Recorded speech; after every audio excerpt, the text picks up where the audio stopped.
తెలుగు లెర్నింగ్కు స్వాగతం సుస్వాగతం. నేను మీ పెద్దింటి రామకృష్ణ చక్రవర్తి. సుమతి శతకం 2వ పద్యం ఈరోజు మనం చెప్పుకోబోతున్నాం. అద్భుతమైన పద్యాలు ఉన్నాయి. వీటిని మనం అన్వయించుకుంటూ మనం సమాజానికి హితం ఏది అనేది చెప్పుకుంటూ వాటిని మనం పాటిస్తూ ఉండటం, ముందుకు వెళ్ళటం అనేది మనం చేయాల్సిన పని.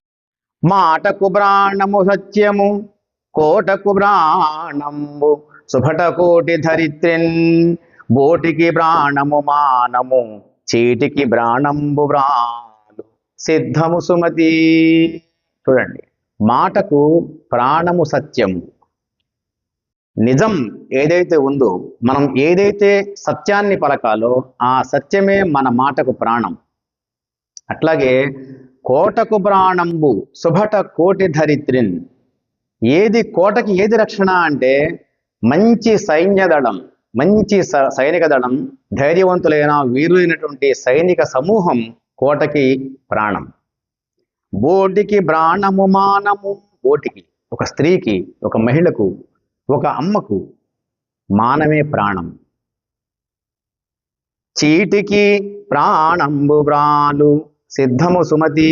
చీటి అంటే మన ఉదాహరణకి ఒక పట్టా కాగితం లేదా ఒక దస్తావేజు ఏదైనా ఉంది, అలాంటి దానికి వ్రాలు సంతకం. దస్తావేజుకి కానీ, ఒక ముఖ్యమైనటువంటి కాగితానికి కానీ, ఒక డాక్యుమెంట్కి కానీ, ఏదైనా కానీ దానికి ప్రాణం, ఆ కాగితానికి ప్రాణం ఏది అంటే మన సంతకం. సంతకం లేనిది పనికిరాదు. గవర్నమెంట్ ఆర్డర్ జీవో అంటుంటాం మనం, దాని మీద గవర్నర్ సంతకం లేనిది అది పనికిరాదు. అలాగే రిజిస్ట్రార్ సంతకం లేనిది దస్తావేజ్ పనికిరాదు. మనం ఇచ్చే కాగితం ఏదైనా మన సంతకం లేనిది అది పనికిరాదు. కాబట్టి దీన్ని బట్టి మనం అర్థం చేసుకోవాల్సింది ఏంటంటే, మాటకు సత్యము ప్రాణము, కోటకు మంచి సైన్యం ప్రాణం, మహిళకు లేదా ఒక స్త్రీమూర్తికి మానము ప్రాణం, ఒక దస్తావేజుకు లేదా ఒక చిట్టీకి, ఒక కాగితానికి సంతకం ప్రాణము. కాబట్టి నీతి అనేది ముఖ్యం, నైతిక విలువలు ముఖ్యం. ఇవి నేర్చుకోవాలి, పాటించాలి అని బద్దెన తన సుమతి శతకం ద్వారా మనకు నేర్పుతున్నాడు. ధన్యవాదాలు.